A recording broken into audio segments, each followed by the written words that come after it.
The forest was my domain, a place where I was king until it turned hunter and I became its prey. At 6'6" and 230 pounds, I've always felt at home in the wild. My rifle, a familiar weight, my trail, Cam's a second pair of eyes. Hunting was my escape, a ritual of tracking and patience honed over years in the dense woods near my home.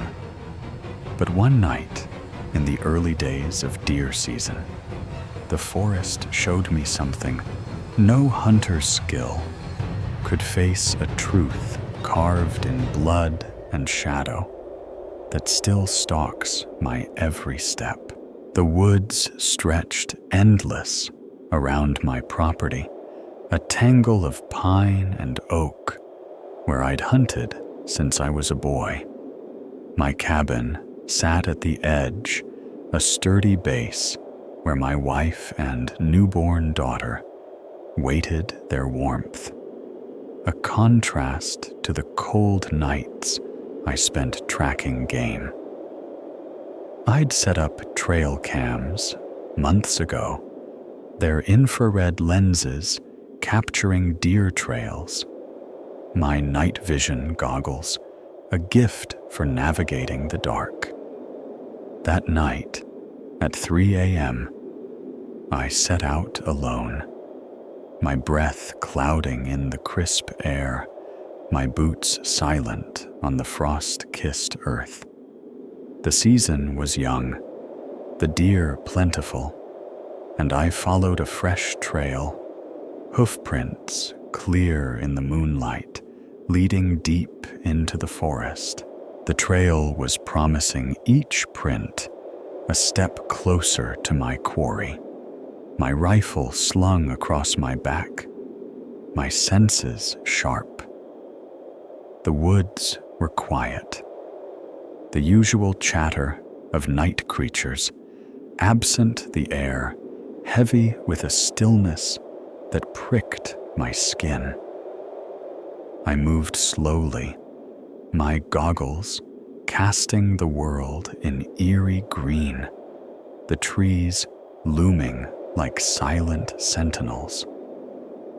An hour in the trail stopped the prints vanishing, as if the deer had leapt into the sky. I frowned, scanning the ground, my heart quickening. Something's wrong, my mind whispered, and an instinct older than reason made me look up. There, in the branches of an oak, hung the deer, or what was left of it. Its body was gutted, not with the clean cuts of a hunter's knife, but torn, jagged, as if by claws or teeth too large for any beast I knew. It dangled 10 feet up, its blood black in the moonlight, its eyes empty sockets staring down. My stomach churned, my breath shallow, as I stepped back, my hand tightening on my rifle. No bear could have done this. No cougar. Not this high, not this brutal. The air grew colder, my skin crawling with a certainty I couldn't name. I wasn't alone. I scanned the trees, my goggles amplifying every shadow, every rustle of leaves. The forest was too still, its silence a predator's cloak. And then I saw them, 2 eyes glowing like coals high above the ground, at least 12 feet up. They weren't deer, weren't bear, weren't anything I'd ever seen. They stared, unblinking, their light piercing the dark, pinning me in place. My heart slammed against my ribs, my rifle useless in my hands, as a sound ripped through the night, a yell deep and guttural. Not a roar or scream, but a voice raw and human-like, echoing in my bones. It was no animal, no man. It was something else, something wrong. I ran my boots, pounding the earth branches, clawing at my face, my goggles slipping as I tore through the forest. The eyes didn't follow, but I felt them, a weight on my back, a hunter's gaze tracking its prey. 4 miles stretched between me and my truck, each step a battle against the panic clawing my chest. I didn't look back, didn't dare, the yell still ringing in my ears, its power shaking the trees. My lungs burned my legs heavy, but I kept moving, driven by a fear I'd never known. A fear that said I wasn't the hunter anymore. I reached the truck, my hands fumbling for the keys, my breath ragged. I climbed in, locking the doors, my eyes darting to the rear view as I sped away. In the dawn's first light, a silhouette stood at the forest's edge, tall and broad, its shape blurred but unmistakable. It didn't move, didn't chase, just watched its presence, a promise I couldn't unsee. I drove home, my knuckles white, the cabin's warmth a fragile shield against the cold dread in my chest. Morning brought no relief. I checked the truck, expecting scratches, dents, anything to prove it wasn't a dream. What I found was worse handprints, larger than mine, pressed into the hood, their edges too deep, too deliberate for any man. I'm no small guy, but these were massive, their size, a violation of reason. I pulled my trail cams, my hands shaking, and found half offline their batteries drained. One pointed at the oak, showed the deer hanging its body, swaying in the wind, but nothing else. No tracks, no figure, just the carcass and the dark. I deleted the footage, too scared to keep it, too scared to look again. My wife noticed the change in me, my silence, my restless nights. She'd felt it too. She said a presence, watching from the tree line, a shadow that didn't belong. Our daughter, too young to know, cried more her sleep broken by unseen fears. I moved us soon after leaving the cabin, the woods, the cams behind. But the memory stays sharp and cold, a wound that won't heal. I think of my father's stories told when I was young, of a night he'd hunted these same woods.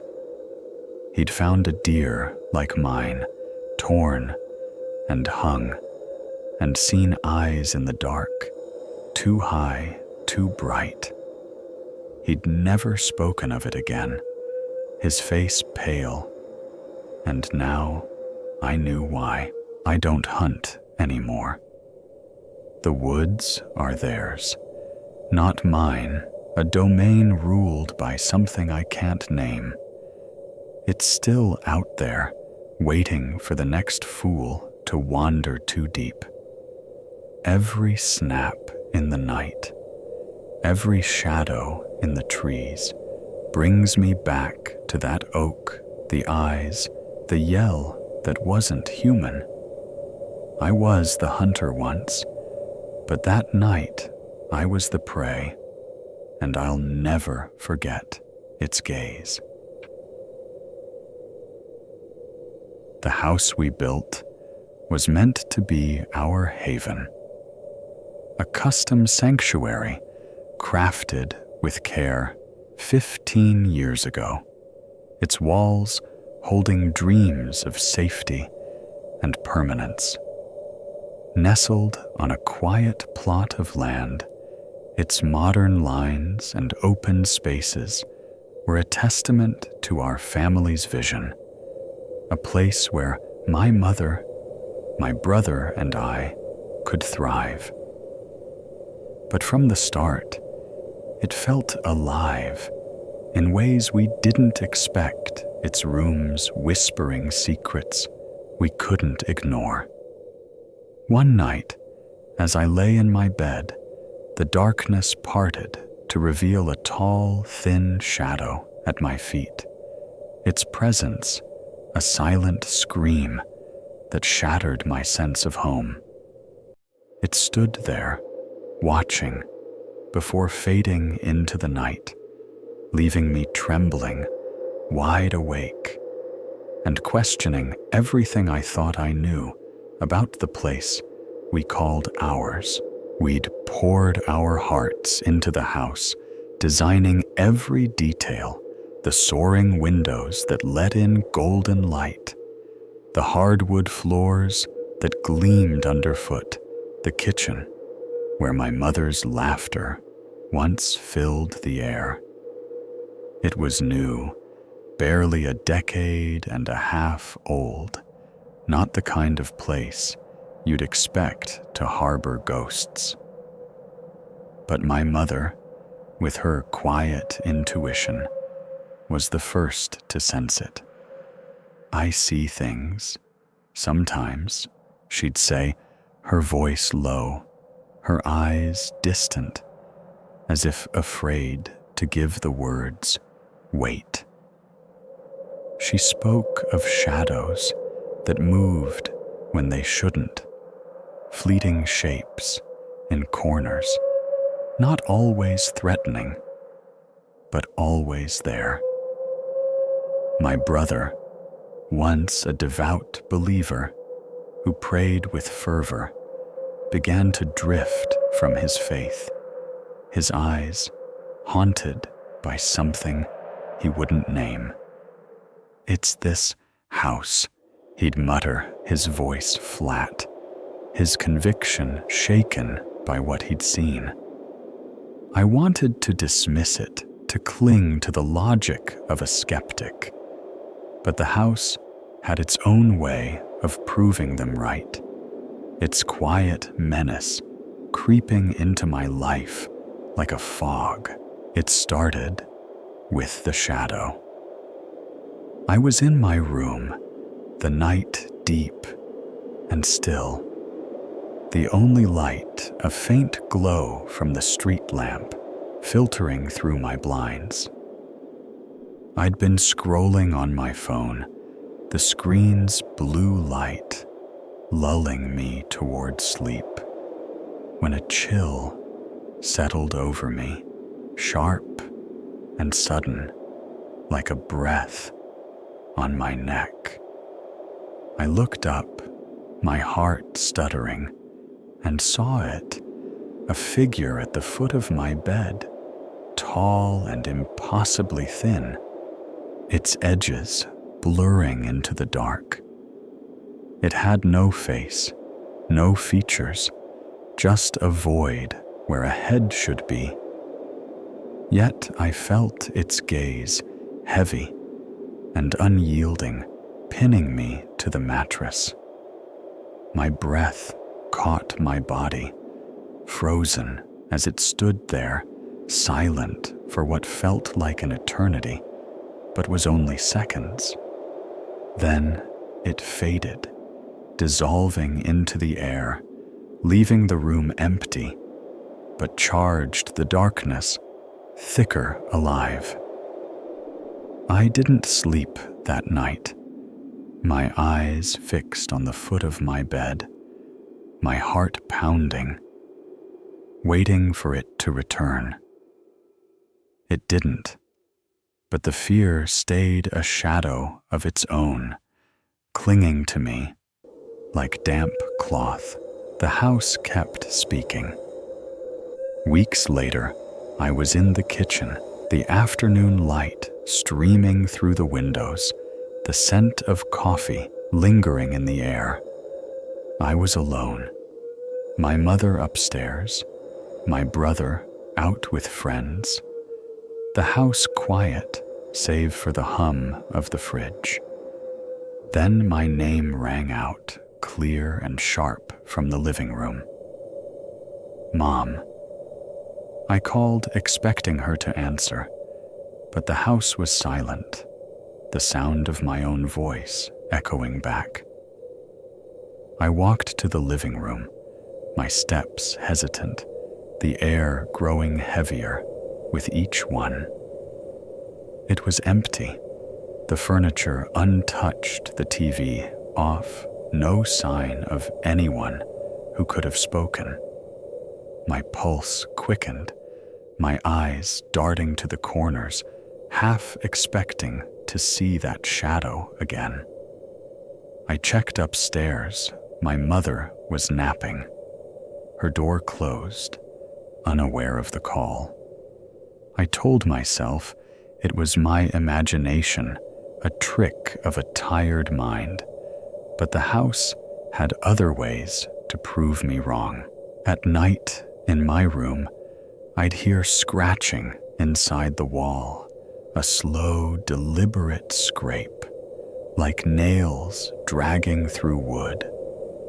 Doors would open or close on their own, their hinges silent, the movement too precise for a draft. It wasn't a horror movie, no blood or screams, but it was enough to make me question what lived with us, what shared our walls. My family saw it too. My mother, digging into the land's history, found records of Native American burial grounds nearby their sacred spaces, disturbed by time and progress. She believed it explained the shadows, the way they moved through our home, some gentle like travelers, passing through others. Heavy their presence, a weight that pressed against your chest. She'd see them in the hallway, in the dining room, their forms fleeting, but undeniable. They're not always bad, she'd say, her voice soft, but her eyes betrayed her fear when she spoke of the heavier ones, the ones that watched. My brother's experience was different, darker. He told me once, his voice low, about a figure in his room. Not a shadow, but something solid, pacing back and forth like a caged animal. It wasn't vague, wasn't fleeting. It moved with purpose, its presence so real he could feel the air shift. That's why I stopped believing, he said, his eyes distant, his faith unraveled by a truth he couldn't reconcile. It changed him, turned his prayers to silence, his certainty to doubt. We live with it, but it's not easy. I've urged my mother to call someone a priest, a shaman, anyone who could cleanse the house, but she hesitates, afraid to stir what lies dormant. What if it makes it worse? She asks, her voice trembling, and I don't have an answer.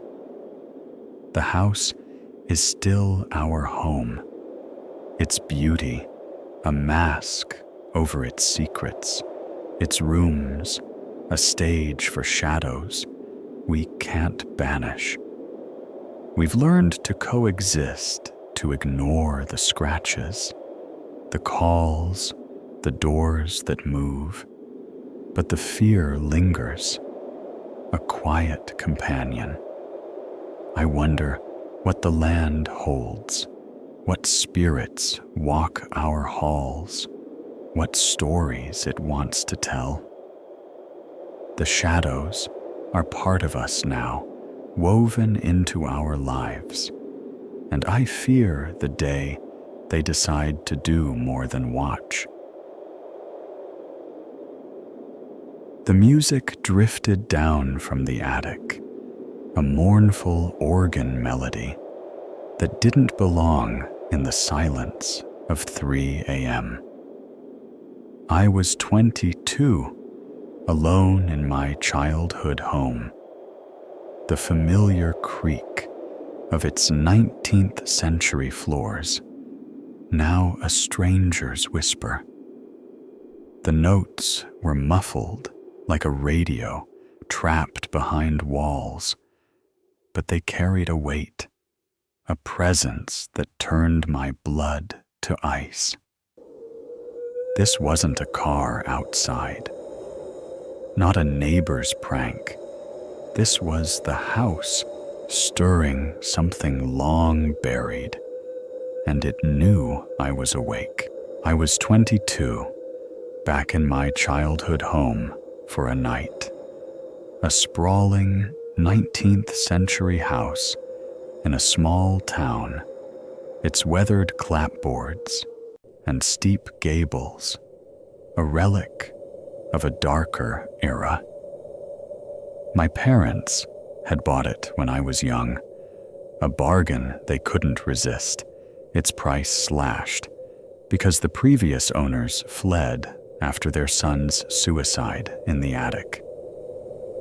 I'd grown up in its shadow, never feeling at ease, the air always too heavy, the corners too dark.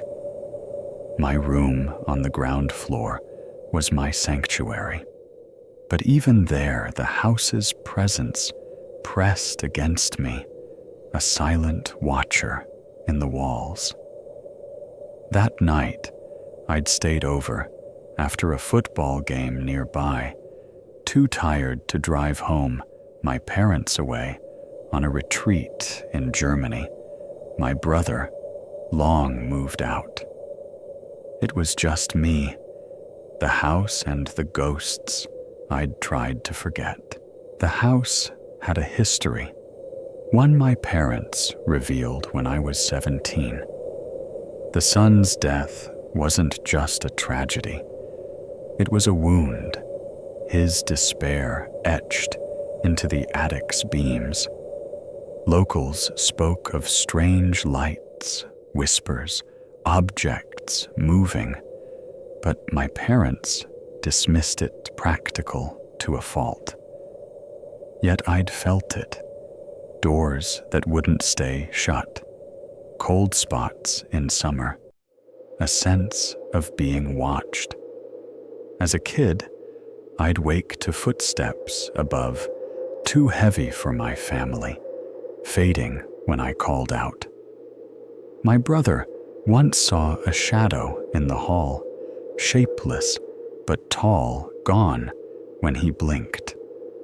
We never spoke of it, but we avoided the attic, its staircase, a forbidden path behind a locked door.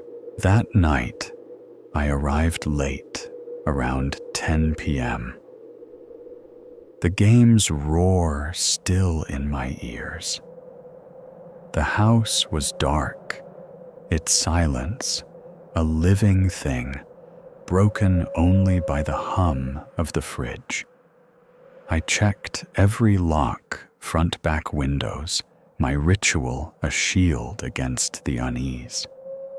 My room was unchanged, a time capsule of posters and childhood books, the bed's familiar creak, a small comfort.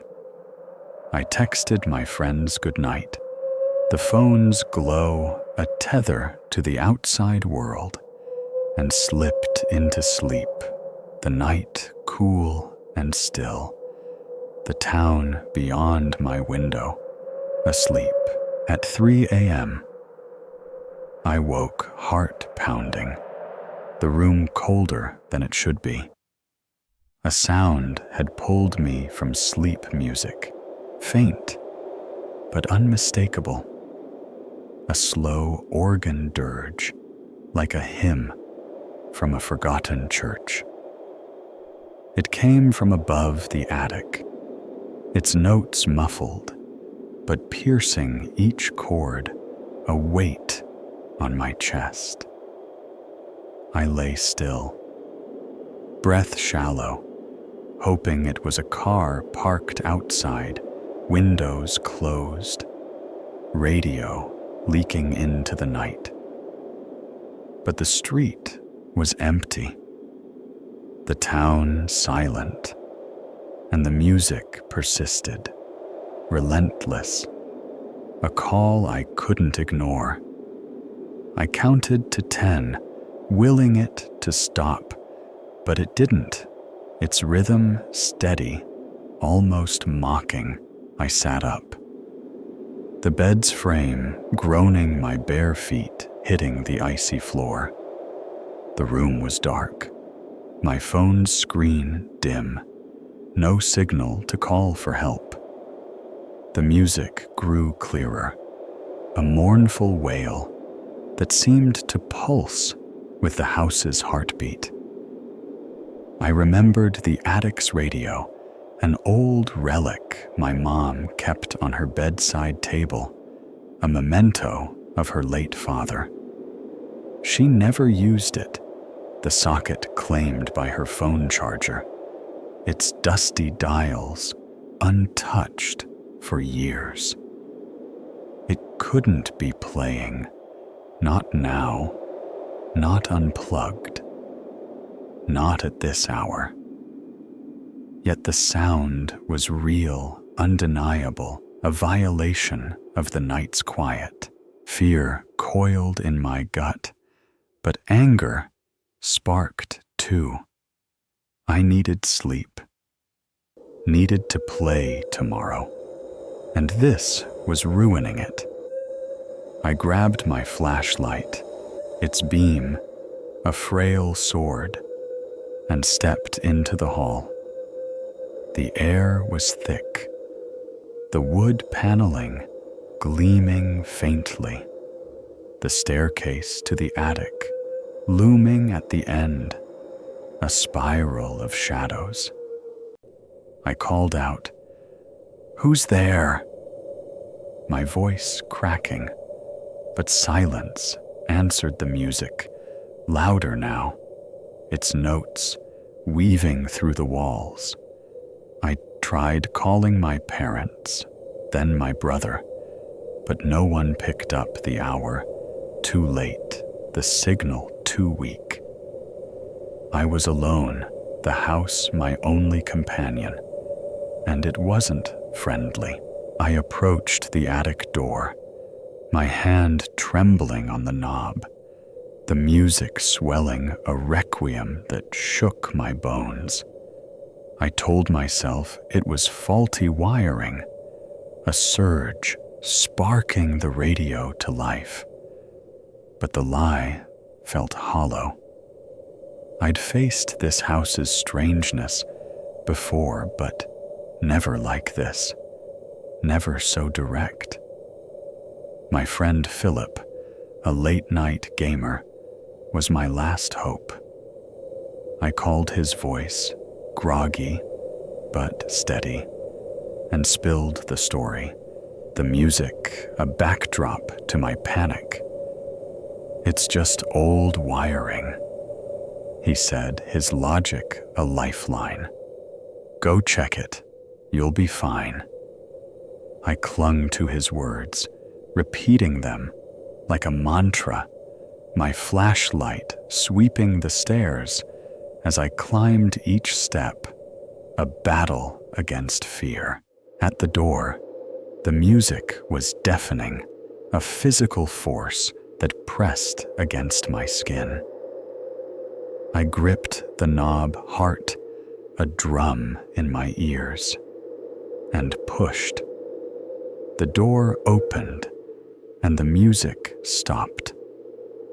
The silence, so sudden, it felt like a scream. The attic was dark, the air stale with dust and memory. The radio silent on the bedside table, its plug dangling, unconnected. My flashlight swept the room empty, untouched the beams, heavy with cobwebs, the floor bare except for a faint outline, a shadow where a rope might have hung. I backed away, my breath ragged, and ran downstairs, flipping every light, the house's warmth, a lie I couldn't trust. I stayed awake, watching reruns until dawn, the game a blur of exhaustion, our team crushed 7-0. I left that morning, vowing never to return alone. The house still stands, its secrets locked in its walls. But I feel it calling sometimes, that music echoing in my dreams. Was it the boy, his despair trapped in the attic? Or something older, woven into the house's bones, stirred by my presence?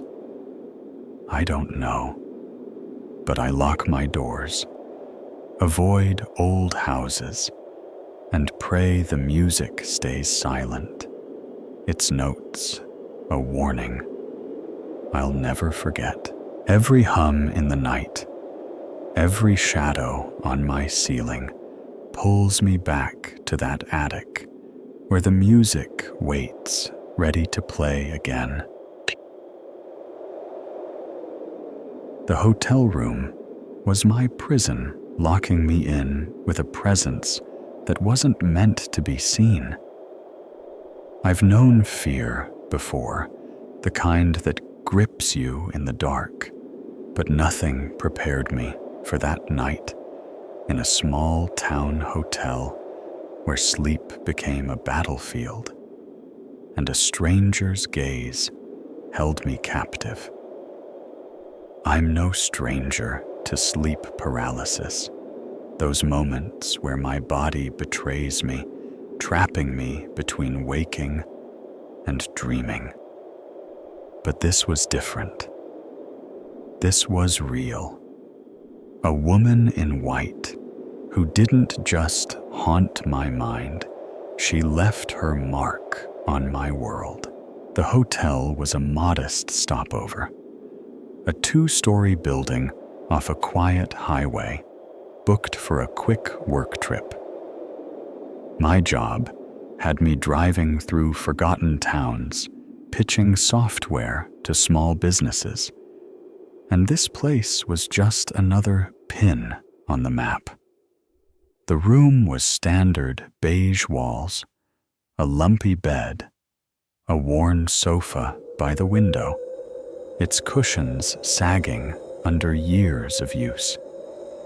I'd checked in late, tossed my briefcase on the desk, my clothes in a messy pile by the bed, and collapsed the hum of the air conditioner, lulling me to sleep. I'd dealt with sleep paralysis for years, waking, frozen, my mind alert, but my body a stone. It was unsettling, but familiar until that night. I woke at 3 a.m., or thought I did. The room bathed in a dim glow from the street light outside. My body was heavy, pinned to the bed, my limbs locked in that cruel paralysis I knew too well. My eyes darted the only part of me free, scanning the room for the usual shadows, the tricks my mind played. But this time, I wasn't alone. There on the sofa sat a woman, her form stark against the dark cushions. She wore a white dress, long and flowing, her hair a pale cascade over her shoulders, her face obscured by shadow. She didn't move, didn't speak, just stared, her gaze a weight on my chest, as if she could see into my soul. I tried to scream, to move, but my body refused, my breath shallow, my heart pounding like a trapped animal. Her presence was electric, the air thick, with a charge that pressed against my skin, cold and unyielding. I focused on her, willing my eyes to adjust, to find some detail, to prove she wasn't real. But she was solid, her dress catching the faint light, its fabric too crisp, too present for a dream. Her head tilted slightly, as if sensing my panic, and though I couldn't see her face, I felt her eyes, unblinking, boring into me. "Stay still," my mind commanded, as if movement would break the spell, or make it worse. The room felt smaller, the walls closing in the air so heavy I could barely breathe. My vision blurred, the edges of the room warping, but she remained a fixed point in the chaos, her gaze relentless. I don't know how long I lay there, trapped, her presence a silent threat, but the paralysis began to lift my fingers, twitching my chest, loosening. I gasped, bolting upright, my body slick with sweat, my eyes darting to the sofa. Empty. The cushions were still, the room silent, the street light casting its usual glow. I stumbled to the light switch, flicking it on, my heart still racing. The room was mine again, or so I thought. I checked the door locked, the deadbolt secure. The window was closed, the curtains undisturbed. I told myself it was just the paralysis, a trick of my tired mind. But something felt wrong, off kilter. I glanced at the desk where my briefcase had been, a mess of papers and pens. Now it was neat, the papers stacked, the pens aligned, as if someone had tidied it while I slept. My clothes, once a pile by the bed, were folded, placed carefully on the chair. My stomach churned, a sick dread, rising. I hadn't done this, couldn't have not in my state. I checked the sofa, my hands trembling, and found it a faint indentation in the cushion, as if someone had sat there, the fabric still warm under my touch. I didn't sleep again. Not that night. I sat on the bed, the light on my eyes fixed on the sofa, waiting for her to return. The room was quiet, but it wasn't empty. The air held a weight, a presence that lingered, watching. I left at dawn, my bags packed in a rush, the hotel clerk's cheerful goodbye, a stark contrast to the fear in my chest. I didn't tell anyone, not my colleagues, not my friends. How could I explain it? A woman who wasn't there, a room that rearranged itself, a fear that felt alive. Back home, I tried to shake it off, to blame my condition, but the memory was too vivid, too real. I researched the hotel scouring reviews for anything, a haunting, a death, a hint of what I'd seen. Nothing, just praise for its charm, its quiet. But small towns have long memories, and I wondered what had that building been before, what had it held? The woman wasn't a dream. She was something else, something that had touched my world, left her mark on my things. My mind, my father's stories, came back to me, tales he'd told when I was a kid, his voice low over coffee. He'd had sleep paralysis, too, waking to shadows that moved hands, that pressed on his chest. Voices that whispered his name. Once, in an old motel, he'd seen a figure, a man in a suit, standing at his bedside, rearranging his wallet, his keys. He'd never stayed in that town again, never spoken of it, until I pressed him. I'd laughed, called it his imagination, but now I understood. Was the woman in my room the same a visitor who slipped into my paralysis, using it as a door? I don't book that hotel anymore, don't drive through that town. But the fear follows me, a shadow in my sleep, a weight in the dark. Every night, I check my room, my things waiting for them to move, waiting for her to return. She's still out there, in some room, waiting for the next sleeper to see her. I thought I knew fear. But that night in that hotel, I learned what it means to be truly helpless, caught in her gaze. Her presence, a mark I can't erase.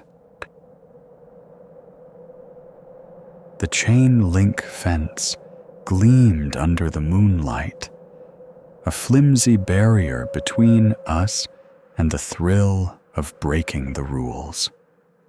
It was a reckless teenage plan, hatched over late-night texts with my friends, to sneak into our old high school. After hours, a place we'd left behind, but still felt like ours.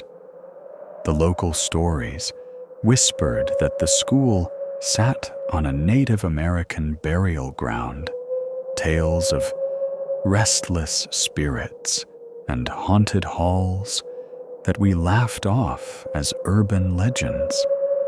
But as we scaled the fence, our laughter echoing in the crisp night air, a chill settled over me, a warning I ignored, not knowing that the shadows inside would follow us out, nearly costing us our lives on a dark, empty road.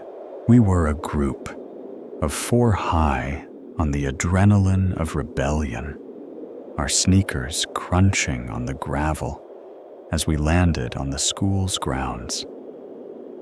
The building loomed ahead, its brick facade, a silent giant, its windows black and unyielding. The side door, notorious for its broken lock, gave way with a gentle push, and we slipped inside, our flashlights cutting through the darkness. The hallways were embossés of memories' lockers we'd leaned against, classrooms where we'd daydreamed. But now at midnight, they felt alien, the air heavy with a silence that pressed against my ears. We roamed the corridors, snapping photos, giggling at our own daring, our voices bouncing off the tiled walls. The thrill was electric, the kind of rush that makes you feel invincible. But beneath it, a prickle of unease grew, a sense that we weren't alone. I brushed it off, blaming the stories of the burial ground, the kind of tales kids tell to scare each other. But the school had a way of making you feel watched. Then Jake saw it. We were on the second floor near the science wing when he stopped dead, his flashlight beam frozen on a classroom door's window. His face drained of color, his eyes wide, locked on something inside. "What?" I whispered, my heart thudding, stepping closer to peer through the glass. He didn't answer, just pointed his hand, trembling. I looked, my breath catching, and saw a silhouette in the corner of the room, a human shape, tall and still, its edges blurred, but unmistakable. It stood against the chalkboard, motionless, its presence a weight that filled the room. My friends crowded behind me, their breaths uneven, and we stared, waiting for it to move, to reveal itself. But it didn't. I blinked, and it was gone. The corner, empty the classroom, just desks and shadows. "You're seeing things," I said, my voice shaky, trying to laugh, but the air felt thicker, now the hallway narrower. Jake shook his head, his eyes still fixed on the door. "It was there," he muttered, and we all felt it. The vibe had shifted, the thrill replaced by a creeping dread. We had to get out. The school no longer felt like ours. It was a stranger, its walls closing in, its silence a threat. We moved quickly, our footsteps echoing our flashlights, darting to every corner, expecting the silhouette to reappear. The side door was still open, a sliver of moonlight guiding us out, and we stumbled into the night, our breaths visible in the cold air. We piled into Jake's car, the engine roaring to life, the school shrinking in the rear view as we sped down the narrow road that led away from town. The road was a black ribbon, no street lights, just the headlights cutting through the dark, the trees on either side looming like sentinels. We were quiet, the adrenaline fading, replaced by a shared unease, the silhouette still burning in our minds. I wanted to talk, to laugh it off, but the words wouldn't come, the night too heavy, the road too empty. Then the headlights came. They appeared out of nowhere, a blinding glare in our lane, a car hurtling toward us, wrong way fast. Jake cursed his hands, jerking the wheel, the car swerving violently as we veered off the road, tires skidding on gravel, the world tilting. We landed in a ditch, the impact jarring the car, lurching to a stop. But we were alive, our breaths ragged, our hands trembling. The other car didn't slow, its taillights vanishing into the dark, leaving us in stunned silence. My heart pounded, my vision blurred as I replayed the moment, the headlights, the speed, the near miss. We climbed out, shaken but unhurt, the ditch, a shallow grave we'd escaped. Later, we learned a fatal accident had happened on that road, weeks before a crash that claimed lives, whispered about in town as more than just reckless driving. The silhouette in the classroom, the car in the dark, were they connected, tied to the land's buried history? I haven't gone back to that school, and I never will. The shadows there don't sleep, and I fear they follow us still. The figure moved like a broken puppet, its gaunt frame shuffling across the veranda bones, stark against the moonlight. I was 12, lying awake in my bedroom, the summer heat stifling my window open to the night. Its raspy breath cut through the silence, a sound like death itself, and I knew it was searching for what I couldn't say, but it was outside my house, inches from my bed, and it wasn't human. I was 12, growing up on a quiet street in a middle-class suburb where the days were filled with bike rides and the nights with the hum of crickets. Our house was a single-story ranch, unremarkable, but home its front veranda lined with potted plants and a cement floor scattered with dirt. My bedroom faced the veranda, its large window, a portal to the world often left open in summer to catch the breeze.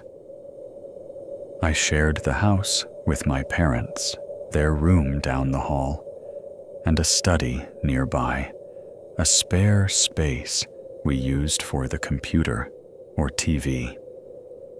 That summer, the heat was relentless, the air thick, and sticky sleep, a distant dream.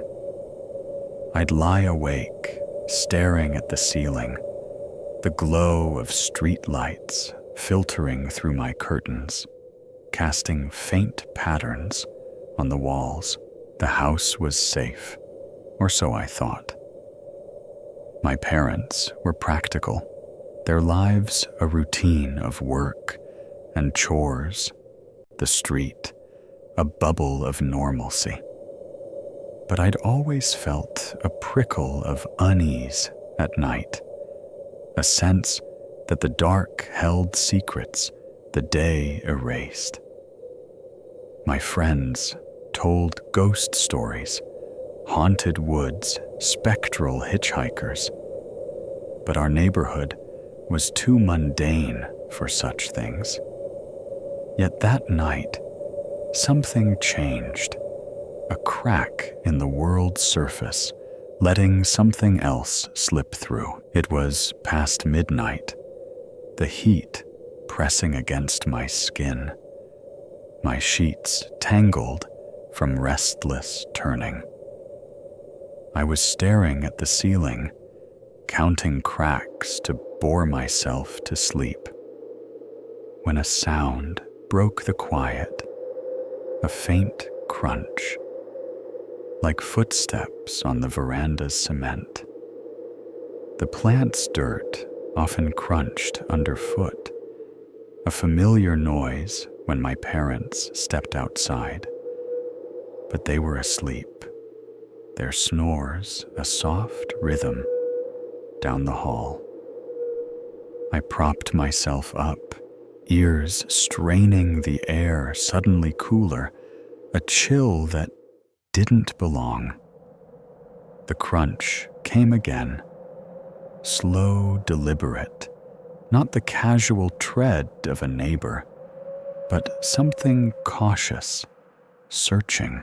I craned my neck, peering toward the window, the curtains swaying slightly in the breeze. In the moonlight, I saw it, a figure gaunt and skeletal, hunched over, moving with a jerky grace. Its limbs were too thin, its head too small, skin stretched tight over bones, a silhouette that defied nature. It shuffled along the veranda, inches from my window, its movements erratic, like a spider testing its web. My heart seized breath, catching a scream trapped in my throat. It couldn't see me. I told myself the room, dark, my bed low, but its head tilted, scanning as if it sensed my presence. The figure's breath was audible now, a raspy wheeze, like air forced through a ruined throat. It stopped at my window, its form a black cutout against the street light, and I felt its gaze, a weight that pinned me to the bed. I was frozen, my body refusing to move, my mind racing with impossible explanations. A thief, a drifter, a nightmare bleeding into reality. But no thief moved like that. No human breathed like death. I remembered the study, its door open to the veranda, a thin fly screen, the only barrier, no lock to keep it out. Panic surged, a primal urge to act to protect my home, my parents, myself. I slid from the bed, my knees hitting the floor, crawling on my stomach, the carpet rough against my skin. The figure was still there, its head pressed closer, as if peering through the glass. I needed to lock the study door to seal the house, but to do that, I'd have to open the screen, exposing myself. My flashlight was on my nightstand, forgotten the room, lit only by moonlight. I inched down the hall, heart pounding the figure's wheeze, a constant drone, its movements slow but relentless. At the study door, I hesitated, the screen a flimsy veil between me and it. I saw it now, closer, its face a blur of hollows. No eyes I could discern, just sockets empty and black. I reached for the screen, my hand trembling, but the figure turned its head, snapping toward me, as if it heard my breath.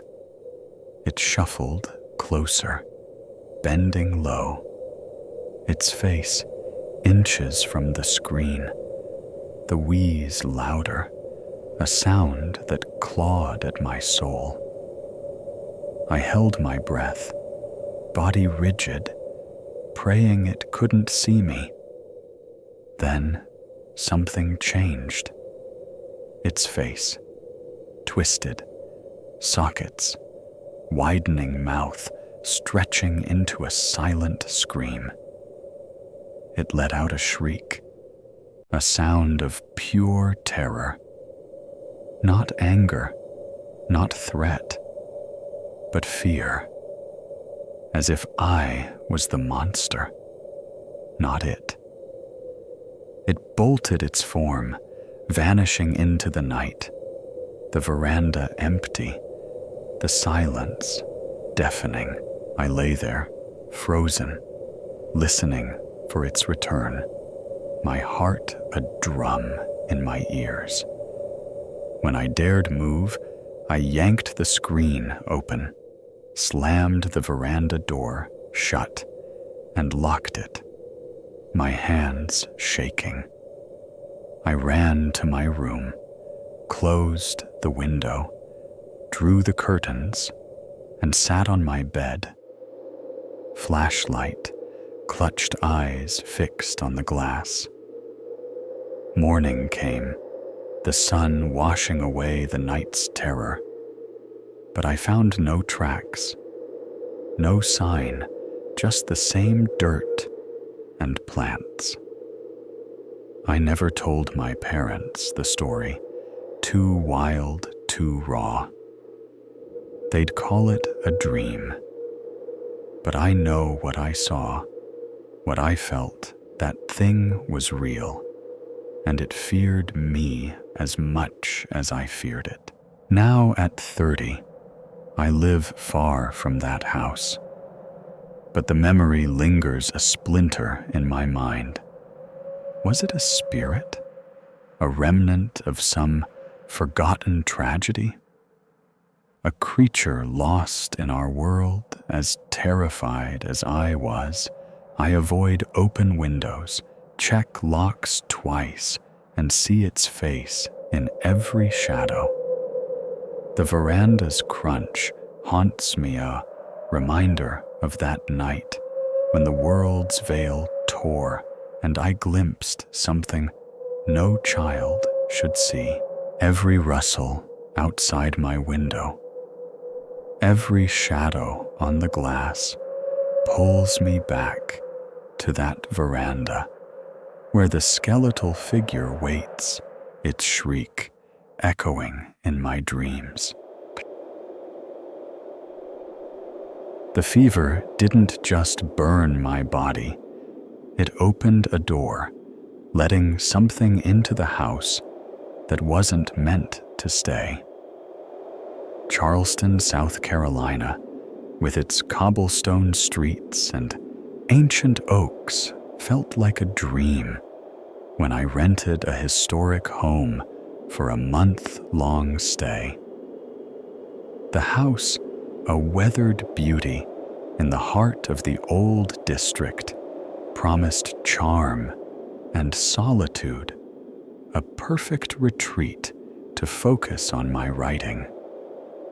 But as a fever took hold, the house turned against me, its doors moving on their own, its air heavy with a presence that claimed my bed as its own. The house was a relic, its clapboard exterior faded by time, its interior a maze of narrow halls and high ceilings. My bedroom, tucked at the back, overlooked a courtyard shaded by magnolias, their blooms heavy in the humid air. The front door had a deadbolt, the back a sliding chain, both checked twice each night, a habit born from living alone in a strange city. I'd come to write to lose myself in stories. But by the third day, a fever crept in, blurring my thoughts, weighing my body down. I stayed in bed, the sheets damp with sweat, the house's quiet a companion to my illness. The first sign came that night, as I drifted in and out of fevered sleep. The air was thick, the room dim, lit only by a sliver of moonlight through the blinds. I woke to a sound, soft, deliberate, like the front door easing open, its hinges silent, but the movement unmistakable. My heart quickened my body, too weak to rise, as I listened for more. The sound came again, the door closing, the deadbolt sliding back into place. I forced myself up, my head spinning, and shuffled to the door, my hands trembling as I checked the lock. It was secure, the chain, untouched, the house still. "You're imagining things," I told myself, blaming the fever, but the unease settled in a cold numbness beneath my ribs. The next day, the fever worsened, my skin burning, my thoughts tangled. I stayed in bed, sipping water, the house's silence oppressive, broken only by the occasional creak of its old bones. That night, the sounds turned, not just the front door, but the back, the chain sliding, the door opening and closing with a rhythm that felt alive. I dragged myself to check again, my legs unsteady, my vision swimming. Both doors were locked, the windows sealed, the courtyard empty under the moon's pale glow. I stumbled back to bed, my body shaking, the fever spiking, but the house wasn't done with me. I lay there, the room spinning, the air heavy with a scent I hadn't noticed before. Lavender, faint but sharp, like a memory trapped in the walls. My eyes fluttered half closed when I felt it, a weight, subtle but undeniable, pressing on the edge of my bed. It wasn't the mattress. Settling wasn't my imagination. It was real.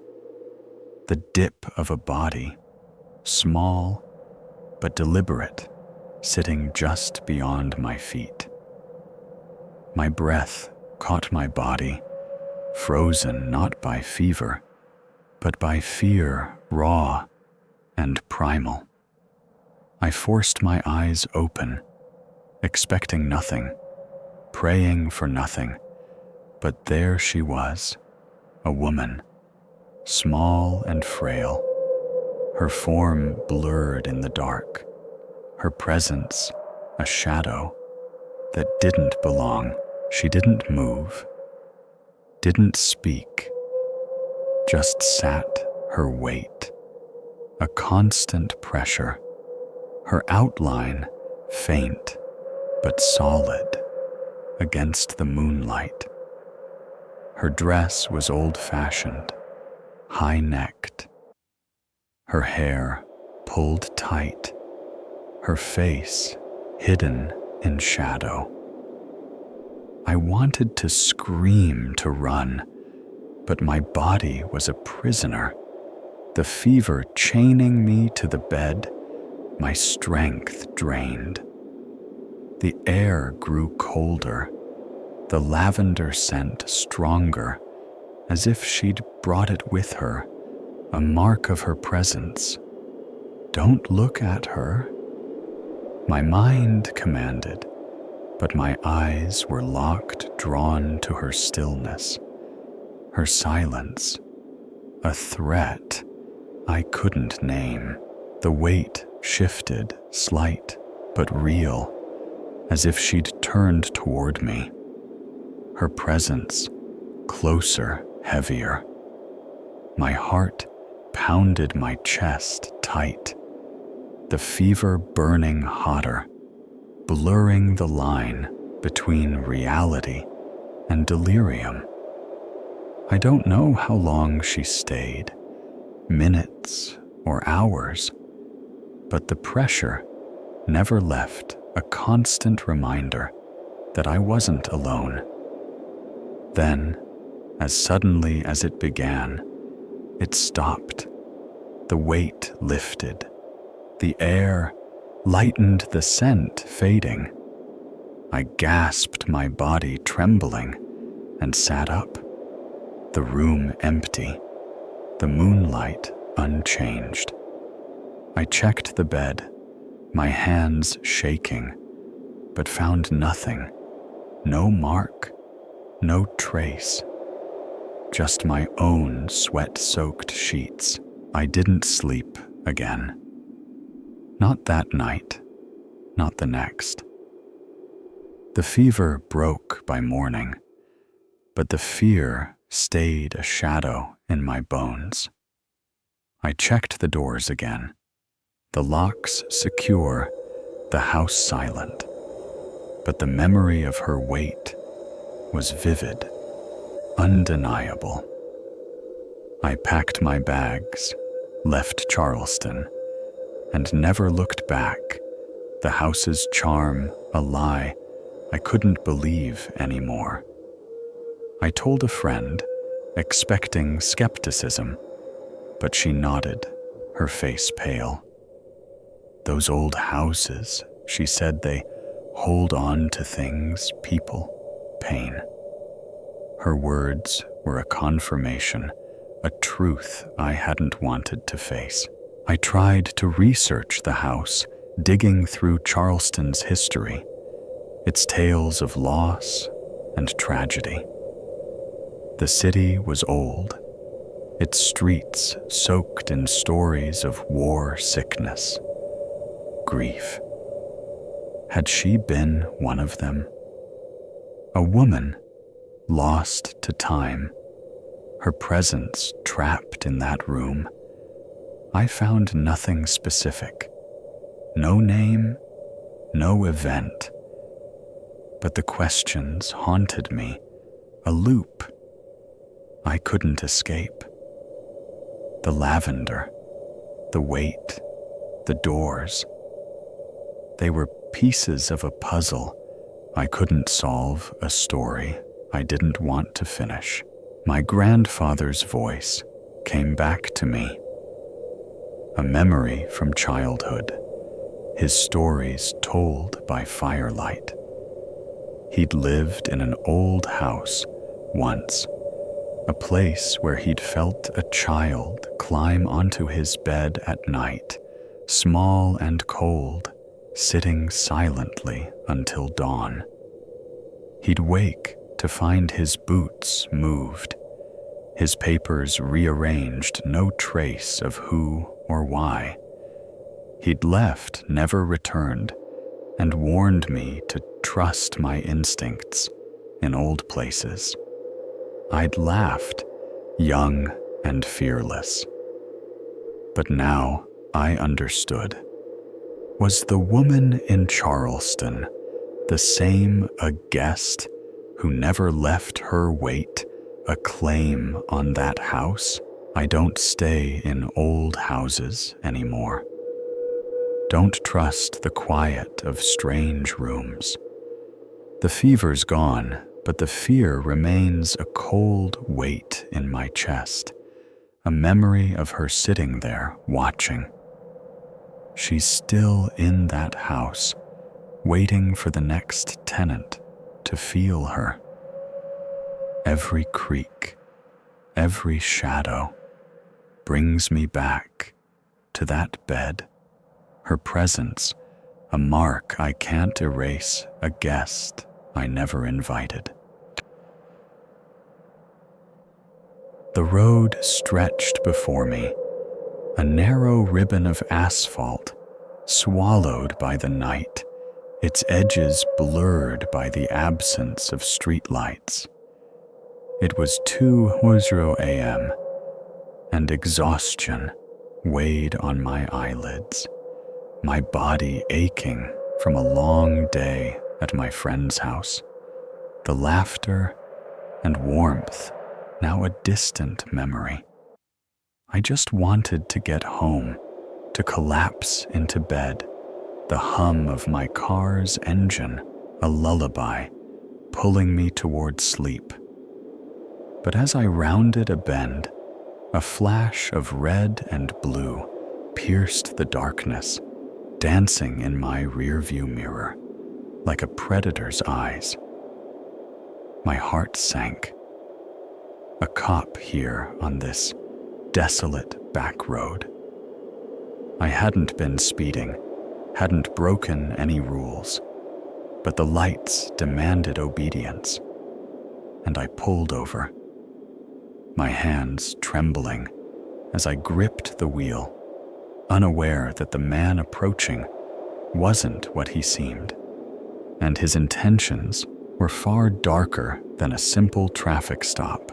The road was a forgotten path winding through fields and sparse woods, the kind of route you take to avoid the city's chaos, but regret when the night feels too quiet. My car idled on the gravel shoulder, the engine's hum, the only sound the world outside, a void of black. The lights behind me pulsed red and blue, casting eerie shadows across the dashboard, their rhythm hypnotic but menacing. I checked my mirrors, expecting the familiar swagger of a patrol officer. But the figure that emerged was different. His movements too quick, too jittery, like a man on edge. He approached my window, a middle-aged figure in a standard police uniform badge, glinting faintly, but something about him felt off, like a costume worn too loosely. I rolled down the window, the cold night air rushing in, carrying the scent of damp earth and something sharper, like sweat or fear. "Evening, ma'am," he said, his voice clipped, rushed his eyes, darting to the road, the woods, anywhere but me. He didn't belong here. "Your tags are expired," he said, leaning closer, his flashlight beam slicing through the car, blinding me for a moment. I frowned, my mind racing. "That's not right," I said, my voice steadier than I felt. "I renewed them a few weeks ago. The tags were valid.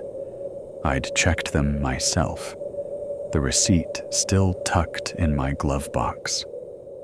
He nodded too quickly, his lips twitching into a smile that didn't reach his eyes. "I'll check again," he said, but his tone was hollow, his eyes still scanning the darkness as if expecting something to emerge. He stepped back, his boots crunching on the gravel, and I watched him retreat to his car, its lights still flashing a beacon in the night that felt more like a trap than a promise of safety. My hands tightened on the wheel, my pulse quickening, a knot of unease forming in my gut. His hurried speech, his restless gaze. It wasn't right, wasn't how a cop should act. I'd dealt with officers before their calm authority, a stark contrast to this man's nervous energy. I was alone, and he knew it. The road was empty. No other cars, no houses, just the endless dark and the faint rustle of wind through the trees. I sat there, the seconds dragging my eyes, flicking to the rear view, watching his silhouette in the cruiser, his head bowed, his hands moving in a way that didn't seem like checking a database. My phone was in my purse, the signal spotty out here, and I realized how vulnerable I was alone on a back road with a man who didn't feel like a cop. Stories I'd heard flashed through my mind, fake officers pulling women over, robbing them, or worse. My breath grew shallow, my fingers fumbling for the door lock, ensuring it was engaged. He returned to his car, sat for a moment, then, without a word, drove off, his lights fading into the night, leaving me stunned. My heart pounding, the silence louder than ever. No ticket, no warning, just gone as if he'd never been there. I couldn't shake the fear.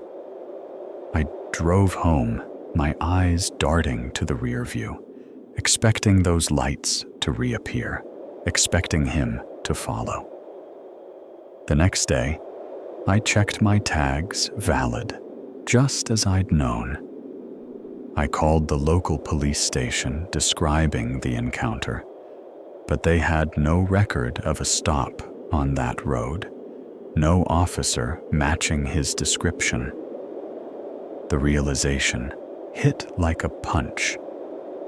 He wasn't a cop.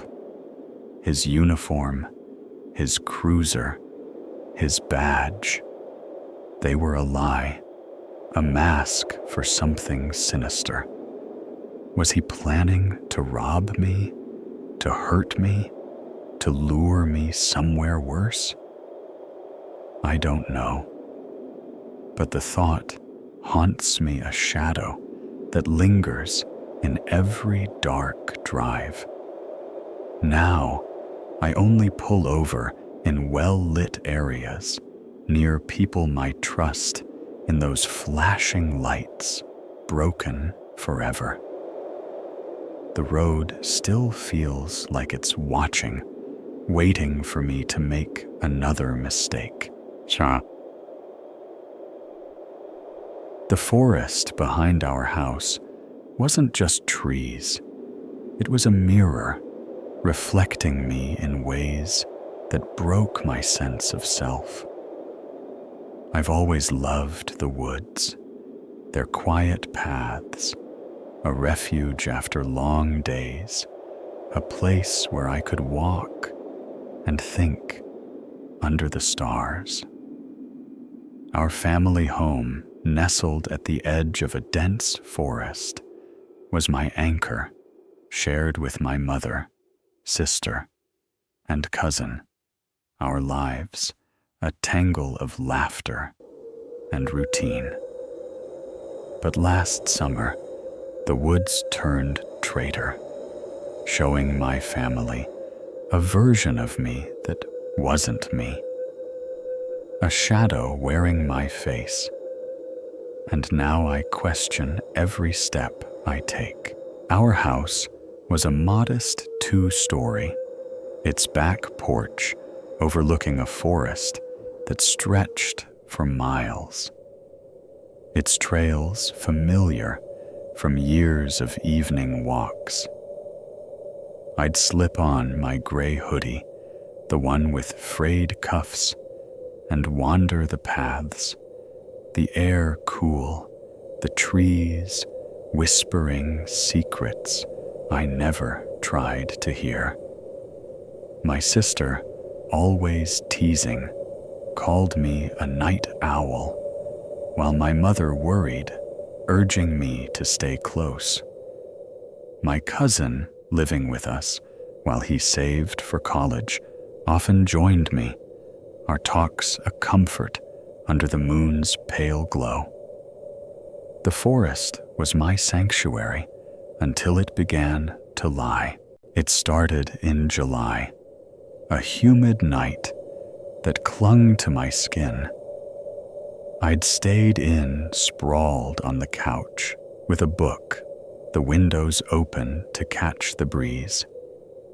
My sister burst in, her face pale, her voice sharp. "Why were you out there?"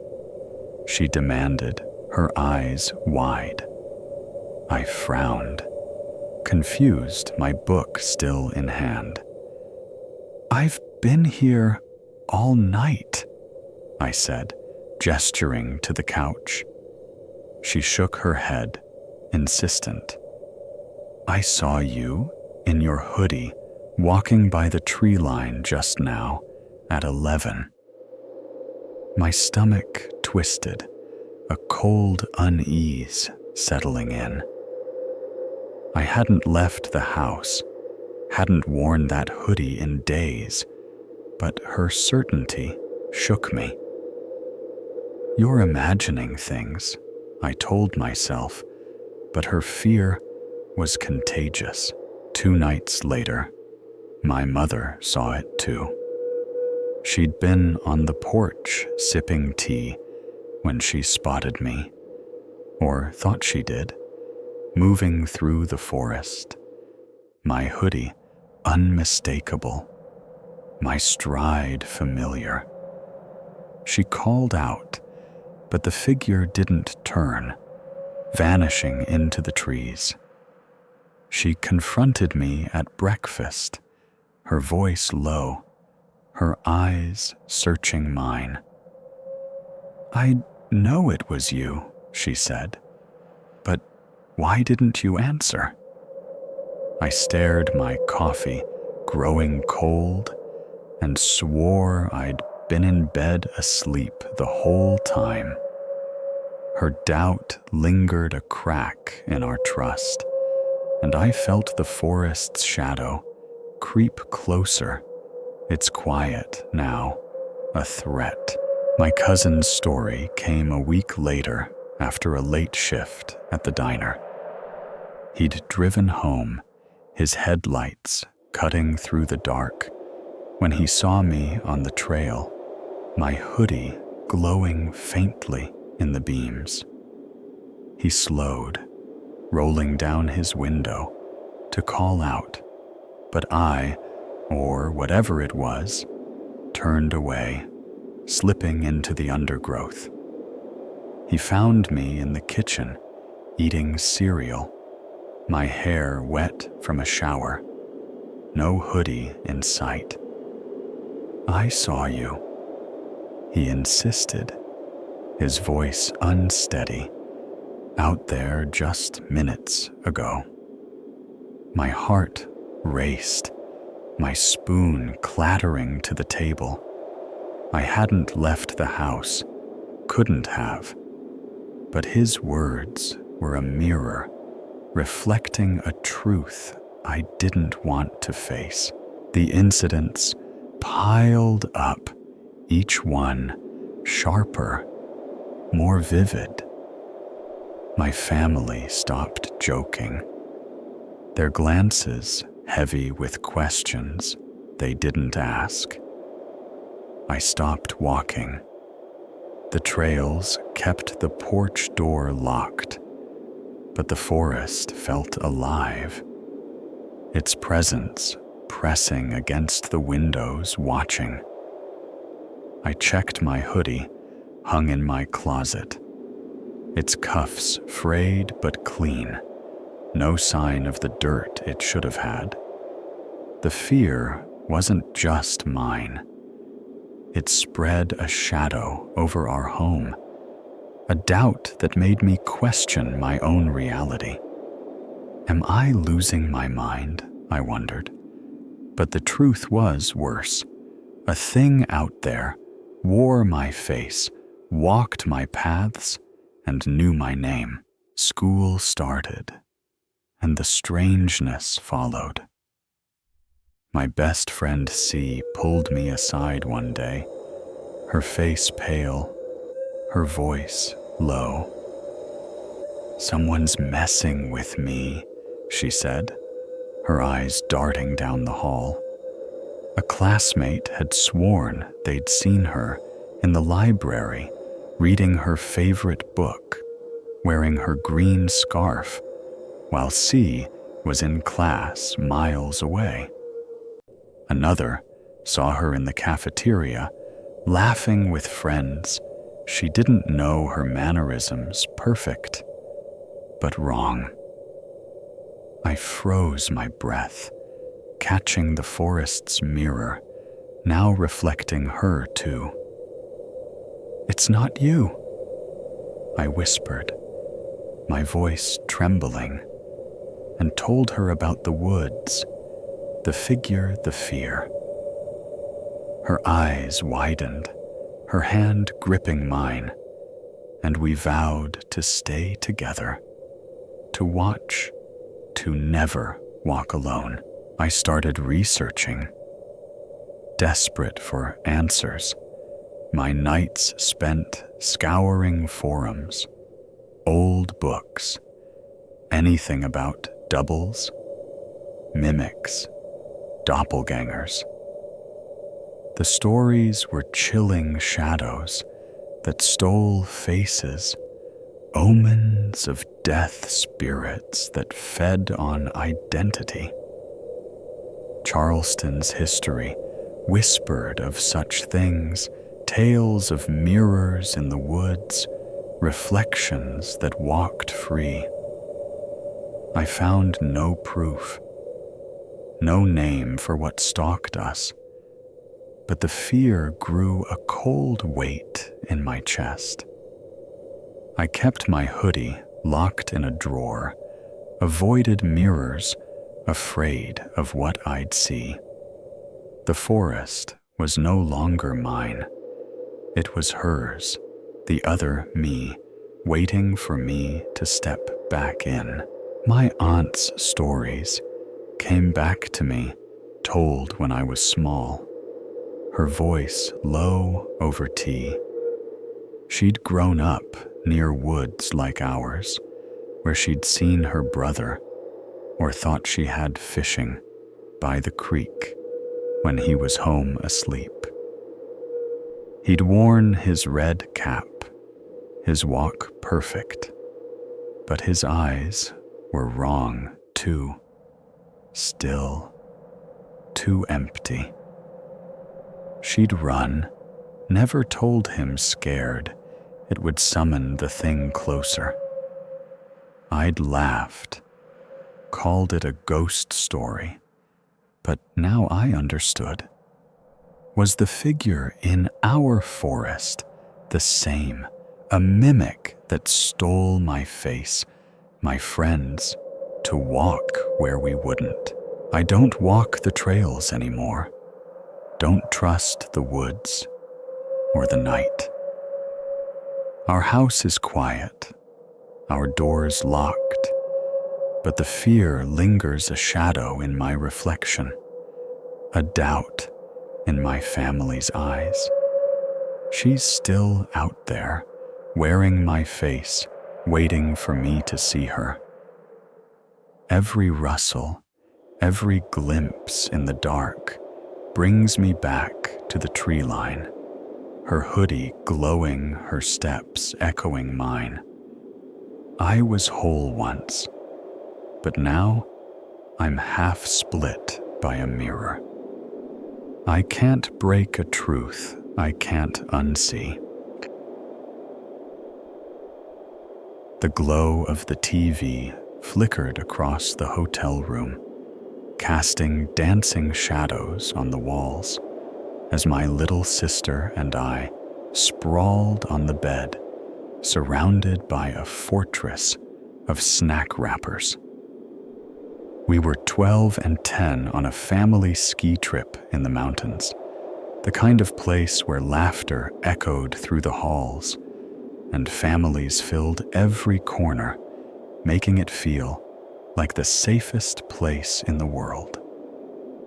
Our parents were downstairs at the hotel bar, their voices a distant hum in our minds as we munched on chips and giggled at a late-night cartoon. It was nearly 11 p.m., the world outside blanketed in snow, the room cozy with the hum of the heater. But when a sharp knock rattled the door, the warmth drained from my body, replaced by a chill that had nothing to do with the winter air. A man stood outside his shadow, looming through the peephole, and something about him told me he wasn't who he claimed to be. The ski resort was a wonderland of twinkling lights and frosted pines, a place where families carved paths through fresh powder and gathered around fireplaces.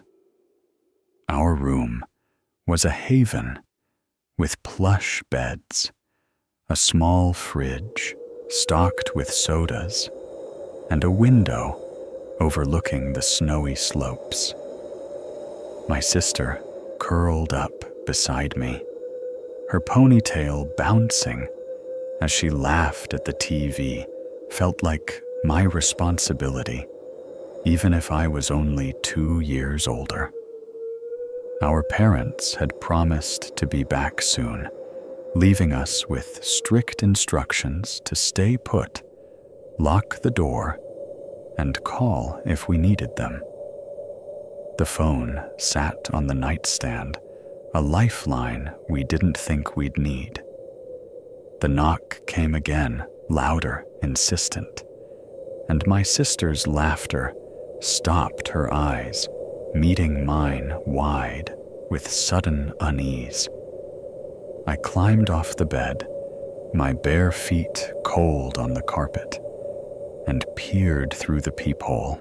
A man stood there, his face partially obscured, wearing a hotel staff uniform that looked wrong too, loose, the badge crooked, and black surgical gloves that made my stomach twist. He wasn't one of them.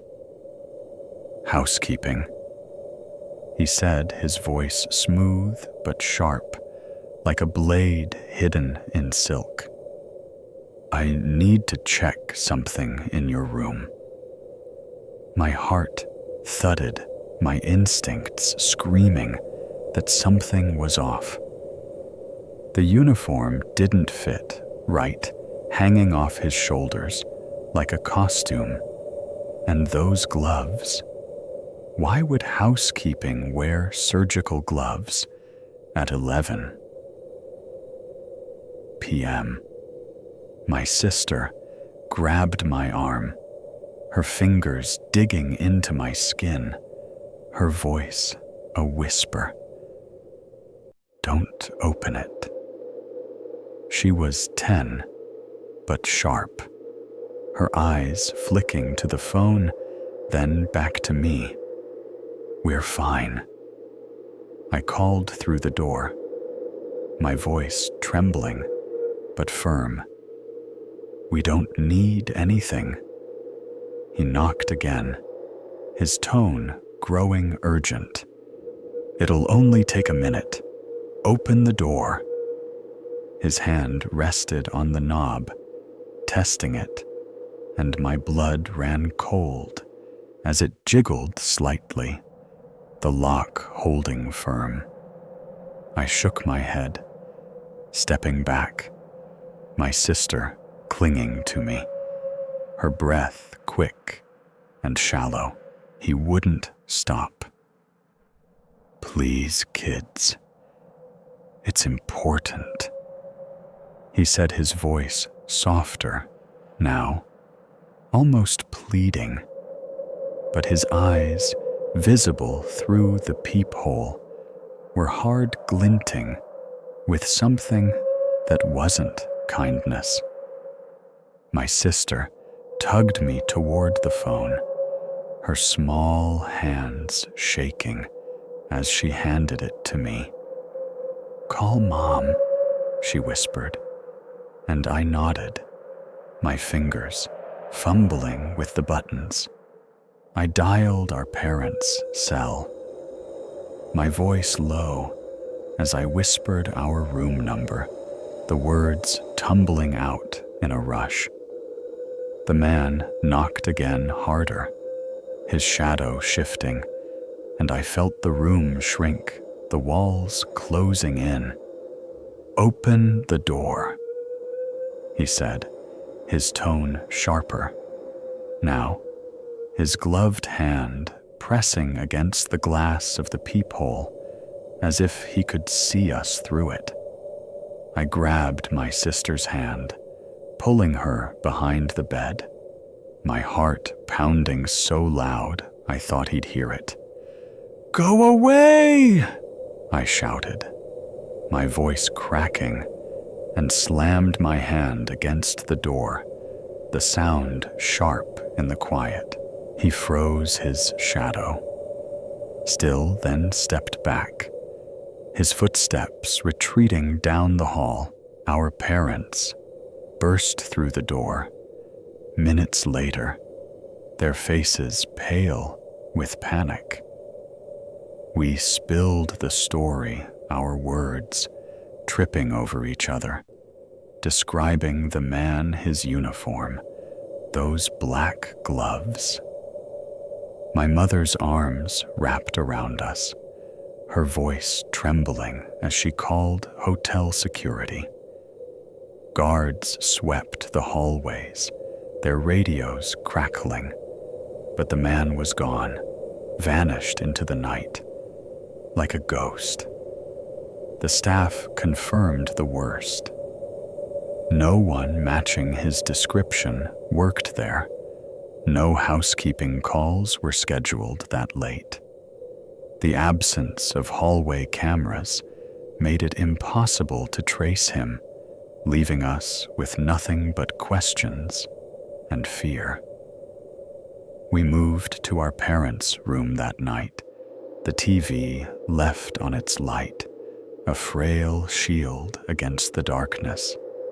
Sleep didn't come. Our eyes fixed on the door, expecting another knock, another shadow. The hotel staff apologized the next day, their faces tight with worry, but their words couldn't erase the terror, the certainty that we'd escaped something terrible. The memory lingers like a scar. Years later, I still see those black gloves. In my dreams, feel the weight of his gaze through the peephole. Hear the urgency in his voice. What did he want? To rob us, to hurt us, or something worse? My sister and I never talk about it, but I know she feels it too. The shadow of that night following us. The resort, with its warm lights and cheerful crowds, was supposed to be safe, but it hid a predator, a man who slipped through the cracks of our trust. I lock my doors twice, now check the shadows, and wonder if he's still out there, waiting for another chance to knock.